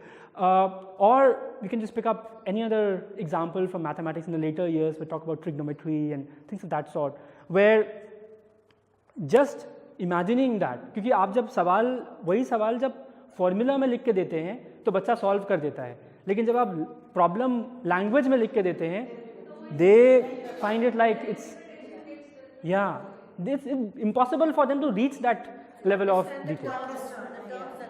Yeah, term से भी ज़्यादा समस्या ये है कि they're not able to abstract out, they're not able to think कि एक helicopter जो है वो मूव कर रहा है 30 किलोमीटर पर आवर की स्पीड से, and the wind is also there which is also moving in the reverse direction. So that kind of abstract ability is something which is lacking, right? So as a teacher, then you are not just interested in trying to understand the child is not getting a language problem and not getting a trigonometry problem. The challenge is in terms of understanding the kind of nuances of mental functioning. I'm saying do your subject bit, but also understand what is happening developmentally to this child, okay? You read n number of literature around adolescence and you find that children at that stage find it difficult because a lot of synaptic pruning is happening. उसके कारण जो उनकी functioning है, जिस तरह से वो abstraction करते हैं concrete से abstract stage में जो जाते हैं, उसमें उनको challenge होता है, ठीक है? बहुत सारे pseudo concepts हैं जिनको छोड़ना उनके लिए मुश्किल होता है, ठीक है? So you have to start thinking about the developmental trajectory of the child as well, and that's why I want to say that आपके जो assessment के models हैं, जो आप grade 11, 12, 10, 11, 12 में use करते हैं, they may not be watered down and used in grade 7, 8, 6, 7, 8, 9 because developmentally you are talking about two different kinds of children and they should not be then watered down and brought to grade 1, 2, 3, 4, 5. ठीक है, तो आप जो शुरू के grades में जब बात कर रहे हैं, you need to capture more of the developmental nuances than when you are talking about a 9, 10, 11, 12 grade where the subject knowledge becomes little more important than the developmental functioning of the child, okay? So that nuancing in terms of grades need to come for developmental aspects as well. That's why I'm saying that you need not water down the CBSE's broader guidelines to your larger pedagogy from grade 1 to 8 or 9. ठीक है, उसके लिए आपको कोई nobody is trying to bind you and say that you have to do this in classrooms. Yeah, so let's not prepare for scores, rather prepare for this long-term trajectory. Now there are two other set of things which Vygotsky talks about. One is what he calls as everyday concepts, and two what he calls as academic or scientific concepts, right? Now as we live in this world, social world, we do understand or pick up number of ideas, right? So आप बहुत सारी चीज़ें सीखते हैं हर रोज़, how you walk, किस समय कौन से vegetables लगाने से होते हैं, कौन से फूल कब लगते हैं, किस समय ठंड होगी, किस समय गर्मी होगी, ये सारे के सारे हमारे everyday concepts हैं. आप सबको पता है कि जब नवंबर आएगा तो थोड़ी ठंड बढ़ जाएगी, and you know that कि northern hemisphere में कब होगा, southern hemisphere में कब होगा, because of your certain experiences, ठीक है? But इसके साथ साथ एक set of understanding है which is more often academic, rigorous academic understanding of concepts. तो आप students को जब पढ़ाते हैं class में, and I'm sure some of you may be doing, or maybe all of you may be doing number of these things in the class, where you are bringing in children's everyday spontaneous understandings in conversation with their academic understandings, right? The reverse also need to happen. That's the only other request I want to make, that once you have taught a particular concept to a child, it also needs to inform their everyday world. And as a teacher, you need to basically look for certain evidences which can help you in understanding that that's happening, because that probably is a better marker to say that their relationship with the social situations are changing. Let's get examples from their life. वो आपको सोचना पड़ेगा, उसके लिए आपको थोड़ी मेहनत करनी पड़ेगी, ठीक है? जैसे जब आप बच्चों को एरिया प्रॉब्लम पढ़ाते हैं और आप कहते हैं कि उनके एग्जाम्पल्स आपने ले लिए पहले शुरू में तो, और आपने उनको पढ़ा दिया, पर जब एक बार उनको सिखा दिया कुछ, तो वहाँ से क्या वापस जाकर उस स्पेस में कॉन्वर्सेशन हो सकती है जहाँ से वो आए हैं, ठीक है? जैसे आप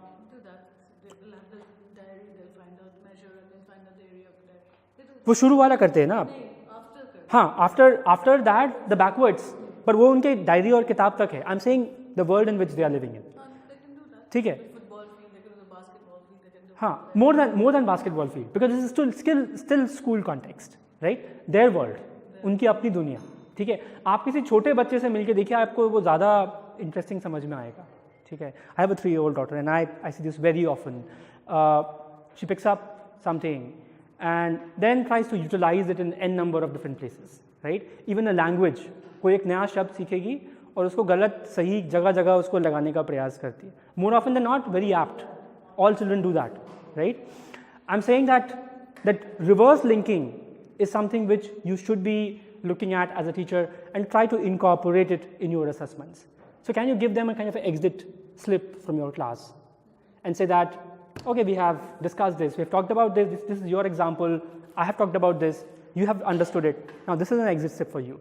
Can you give them certain kind of exploratory questions where they can basically bring in the social environment, social world in which they are living in to their classrooms? Okay. I had a student who was doing research on play activities by children in Delhi. Munirka गांव में वो काम करता था. And maths जो है वो बहुत ही weak सभी students का. So one day he gave these interesting छोटा cameras to these students just to go and randomly pick up photographs of the world they are living in. अपने घर की photo ले आओ, अपने घर की चीज़ें ले आओ, जो आपका मन करे वो खींच के ले आओ. So they've got this very lot of interesting photographs, उसका एक collage, and then he saw a lot of play activities being very central to children like in grade 3, 4, 5. वो स्टापू खेलते हैं, वो घर खेलते हैं, बनाते हैं, गैलरी बनाते हैं, क्या होता है, गिटक खेलते हैं. Number of these very interesting spaces, which he found as a teacher might be helpful for him. Not to teach the concept, but once he has taught, can they go back and look at that world like that? So a very interesting data which he got like some time back, where these children after teaching this are talking about कि gallery की जो line है वो straight line बनाओ, right? So children are like picking up those terminologies which they are learning in class otherwise and using it in their everyday world. So I'm saying that this can be a very interesting assessment just to understand the child is picking up that idea which you're teaching in classroom and they're using it in some ways outside the realm of the classroom. So you may not be doing it for all the concepts, but at least even if you do for some of them, it will basically incite a very different kind of confidence in them that their social context, value for classroom teaching, and you will also be more comfortable, not just doing this relationship, which is just a school relationship. It is engaging with their social world, which is what Vygotsky will say. That's what the cultural historical assessment models would like you to start engaging in and working on. Okay, so over a period of time, you are moving children from certain kind of real world concepts to kind of ideal concepts जो हम academics में बनाते हैं. वो मदद करते हैं आपको, पर रियल कॉन्सेप्ट्स की भी ज़रूरत है आपको, ठीक है? जैसे एक फार्मर को ये पता है कि कब क्या लगाने से, कितना पानी होने से पौधा अच्छा लगेगा, लेकिन उसको उसका एग्रीकल्चर का थियोरी नहीं है उसके पास, right? Informing the farmer with that theory sometimes is helpful कि किस तरह से वो अपने जो प्रोड्यूस है उसको ठीक कर सकते हैं, बढ़ा सकते हैं, क्या कर सकते हैं और मोर इन्फॉर्म्ड हो सकते हैं. Because one of the things which all of us agree is that it is important to be conscious of or aware of the world in which we are living in.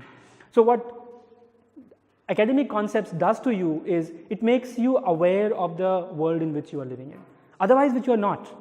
जब आपको PM 2.5 के बारे में बताते हैं लोग, तो आपको पता चलता है कि अरे ये हवा तो उतनी साफ नहीं है जितनी साफ मैं सोच रहा हूँ, right? Idea which completely transcends and changes your way of looking at the air in this classroom. Right? So our relationship then with the world has completely changed. Right? हम सोच रहे हैं कि हम प्यूरीफायर लगाएंगे या फिर रोड पे ट्रैफिक कम करेंगे, जो भी कुछ करेंगे. I'm just saying that transcends, that changes your relationship with the world. So that academic understanding should do that to children's world. That's important, and then only you'll be able to assess them in the context in which you are bringing them in. What else? I'm not moving beyond this because मेरी slides शायद काम नहीं आएंगी इतनी जल्दी finish करने के लिए.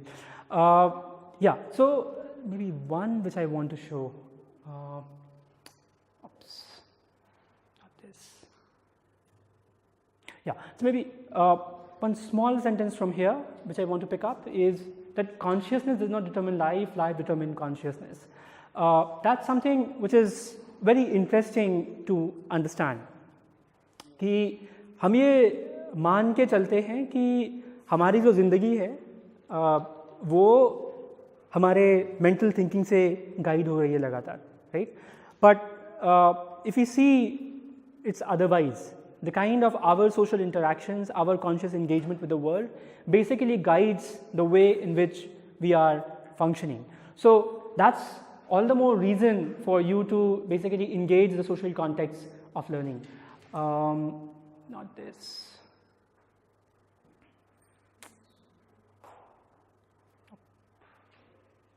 Yeah, not here.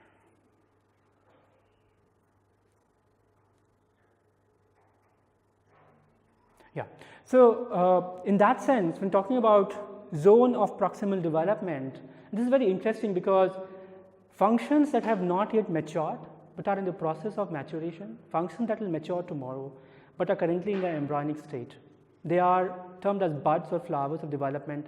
Actual development levels characterizes mental development retrospectively, while the zone of proximal development characterizes mental development prospectively. And that's what we were saying last time when we discussed about assessment for learning.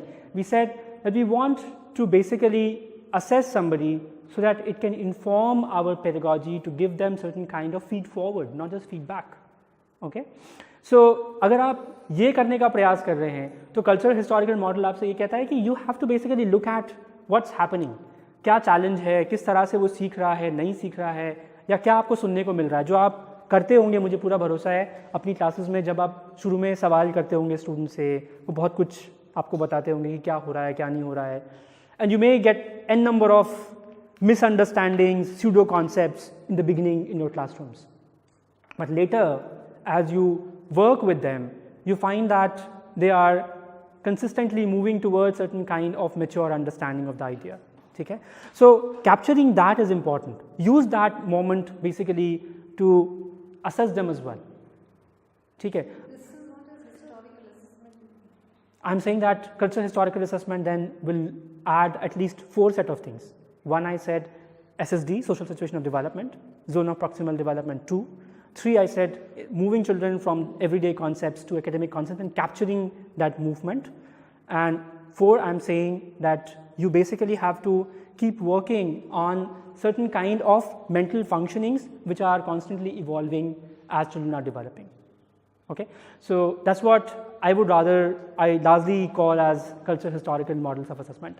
There's very interesting text in case you want to read, which I'm not sure you want to, but in case you are interested, by Marilyn Fleer, F-L-E-E-R, Marilyn Fleer. I have the book. In case you want the article, I can forward the article to all of you as well. F-L-E-E-R, Fleer. 2015, she has written a paper called Cultural Historical Assessments. In case some of you want to photostat, you can, not that one, maybe. Yeah. So it's basically says that developing an assessment pedagogy, the tensions and struggles in re-theorizing assessment from cultural historical perspective. Marilyn Fleer. This is a 2015 article to my mind. Yeah. So in case you want photostat, you can get the photostat, or I can share with you. You can just read on your phone or wherever. So yeah. So ZPD in that sense is not mere tool of pedagogy. ZPD in that sense is a tool of assessment. That's why it's trying to move away the larger conversation from the intelligence testing model or from the error testing model to a larger understanding of how can you support responsive pedagogy in classrooms. Okay? So that's the larger thing which I wanted to cover with you, and now with that in mind, sorry.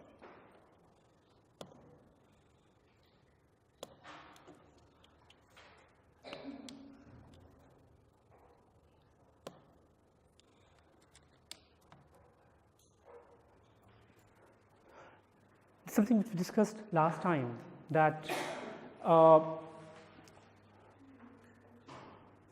sorry. So from this situation, which was a typical Black and William 20 years back, 1998, very interesting classic research, to a situation where we are saying that we want this developmental perspective to be central to the conversation around children's learning. Clarity on purpose of assessment is something which Black and William is talking as well. Capability and demands on teacher, this is something which one need to counter in as well. So these two set of things which we are seeing from the previous design, but these two are something which we need to account for as well when talking about the larger culture historical models around development. So, and I'm saying that this developmental perspective is not something which you're going to get in one day. It's something which we have to consistently engage and learn on. Now, the last bit which I want to pick up on is around these questions of feedback. जब आप feedback देते हैं लोगों को, तो क्या लिखते क्या हैं उसमें? मतलब what do you write in your feedback?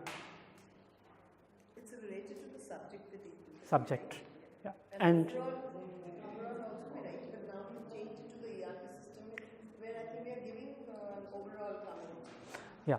So my other question to you would be that when you do feedback for your unit test and when you do feedback for your midterm and end term, is there any difference between these three feedbacks? Yes, there is. Yeah.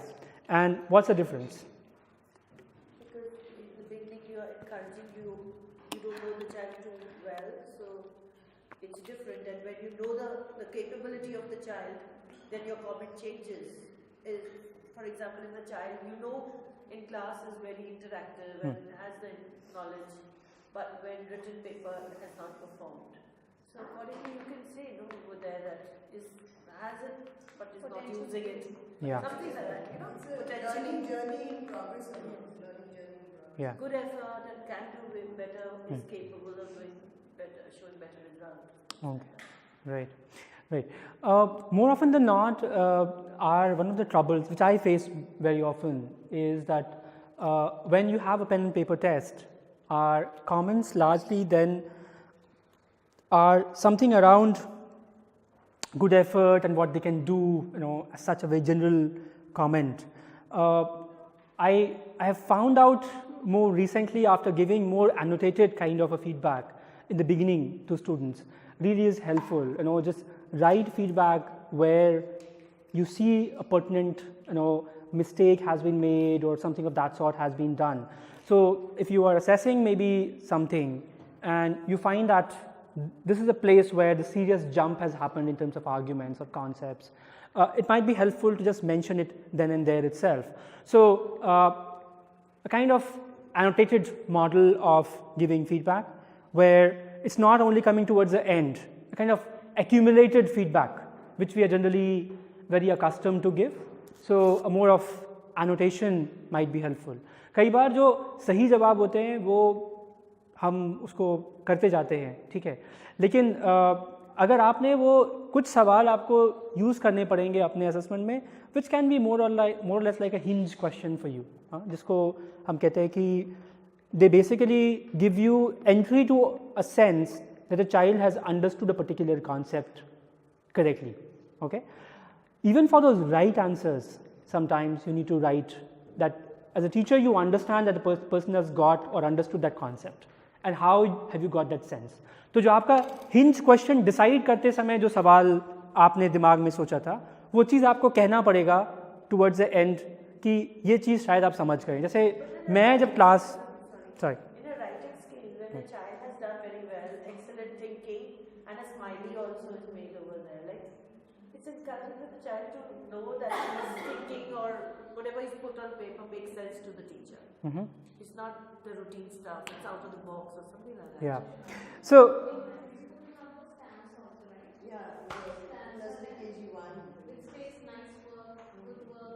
Stamp या आप दीजिए वो, उसमें मुझे कोई समस्या नहीं है. मैं कह रहा हूँ कि आप वो बिल्कुल करिए. मेरा डर बस ये है कि आप उस एक बिहेवियरिस्ट मॉडल में बच्चे को मत डाल दीजिएगा वो करते करते, जिसमें आप उसको वो स्माइली के इंतज़ार करता रहे, ठीक है. सो आप स्माइली दीजिए, स्टैम्प दीजिए, स्टार दीजिए, is fine, but the larger pedagogic argument need not go anywhere. So जैसे जब I'm giving my classroom example, but may help you thinking about your classes as well. So when I am teaching, say, Piaget, I want children to pick up the idea of, say, transductive reasoning, जिसमें वो कहते हैं कि दो irrelevant activities हैं, वो जब होती हैं तो भी जो छोटा बच्चा होता है वो उनके बीच की रिलेशनशिप बना लेता है, ठीक है. जैसे अगर उसने देखा कि एक डॉग जो है वो भौंक रहा था और बलून हवा में उड़ रहा था, राइट, तो जब कुत्ता भौंकता है तो बलून हवा में उड़ता है. No relationship between these two things, but a child around the age of 2-2.5 make these kind of transductive reasonings, which is not what we do. Okay, so what I'm saying is, when the student gets it right in terms of moving from understanding that the child is basically trying to make sense of the world from particular to particular, and he's using that kind of phraseology and is understanding it right, my job as a teacher is to say that, this is the concept which you have got right, and this is how you have got it right, right?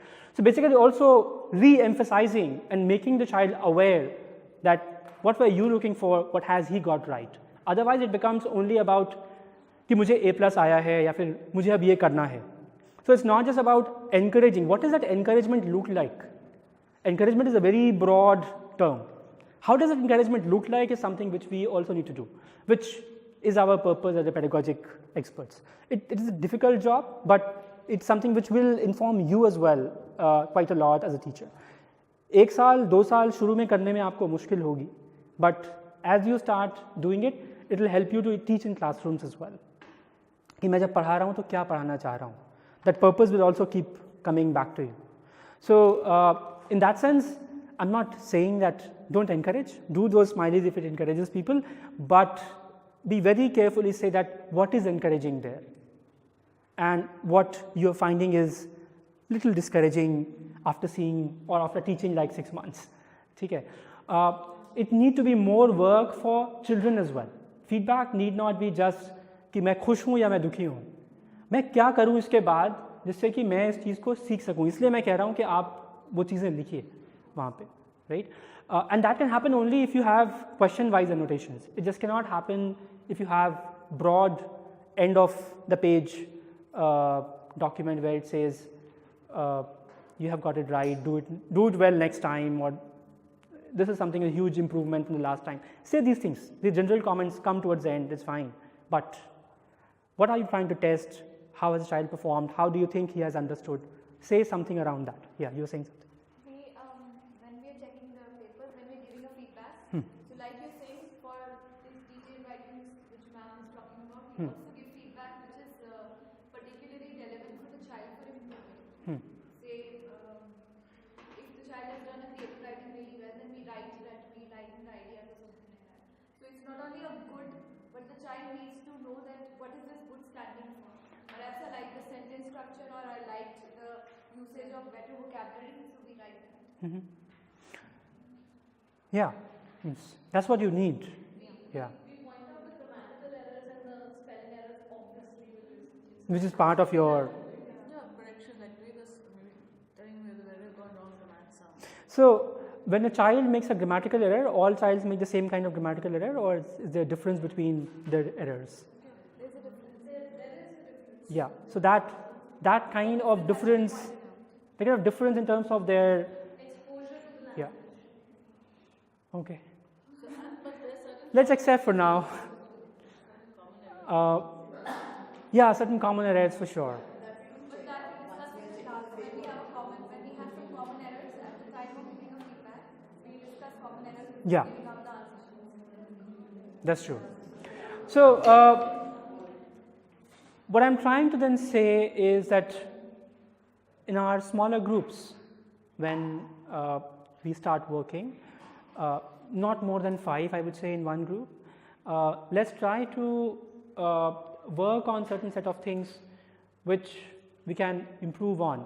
So we are trying to think about two set of things. As I said, it's a kind of developmental work research, in a sense that it's a kind of a research which is developing as you are engaging in practice, and it's also informing theory in some possible ways. So this kind of feedback and saying what should be the apt teacher-student ratio, and this kind of feedback takes time. I mean, you have to really sit down and write. 30. The apt teacher-student ratio. Yeah, 30 maybe, 35, not more than that. Yeah, I teach like 42 students, still do it somehow, but I think 30, 35. It's a one-to-one, and I love to do it. It's one-to-one Yeah. review of every child, and but then you have to 80 marks paper or 70. I know, it's very exhausting job being a teacher.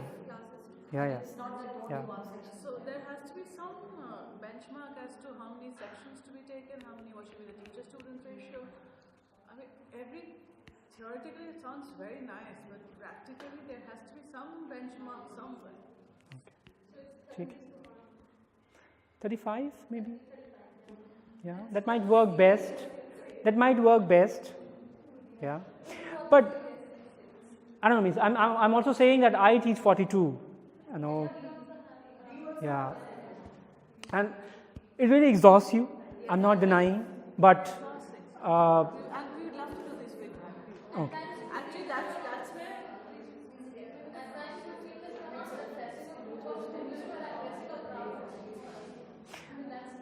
Let's take one step at a time. You know, if you want to change the entire world in like 1 year, probably it will not happen. You know, let's do one small thing this year, and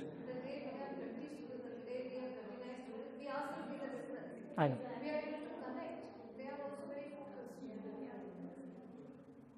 So how many do you have in your class? 38%. But some are good, some are 32 also. Yeah, And I can see the difference in a 32. Because I teach a 32 and I teach a 39 too. yeah.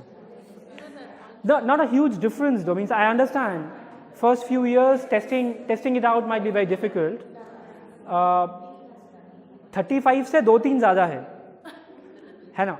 Which is still fine, somehow manageable. I understand the pressure though. What I'm trying to say is that we are working in a kind of system, and I'm not denying that. जो आप कह रहे हैं मैं उस पर ही बात करना चाहूँ. Just last maybe 2 minutes. There is a certain kind of rules, community, division of labor in which you are functioning, right? What I'm trying to offer to you is certain kind of mediating artifact.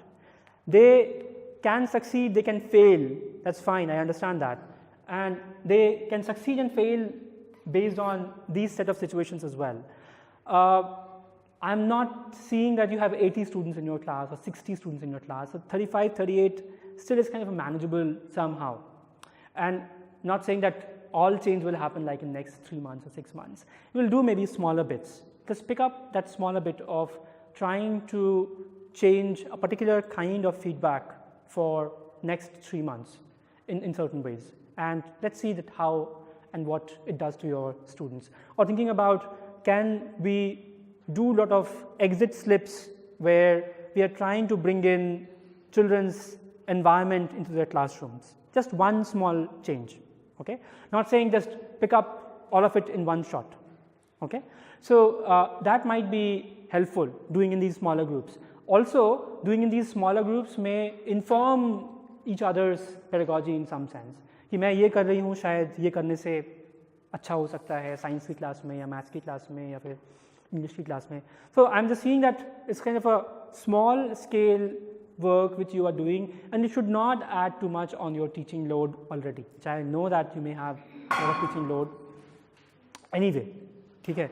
So in our smaller groups then, let's try to discuss that how can we then work towards changing this kind of a shared object of activity, which is more around moving to that set of idea where we are trying to bring in the developmental perspective together in conversation with our subject knowledge, and can it basically inform then our pedagogy in some sense.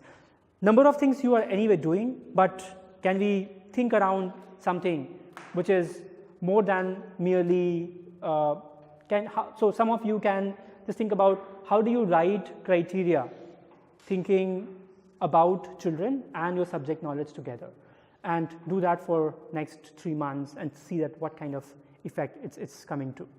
Okay, or doing feedback which are in some ways helping you to understand or support children's learning better. A particular kind of feedback where you are giving feedback which are directly linked to in some ways how children are learning. ठीक है, खाली subject knowledge नहीं. Huh?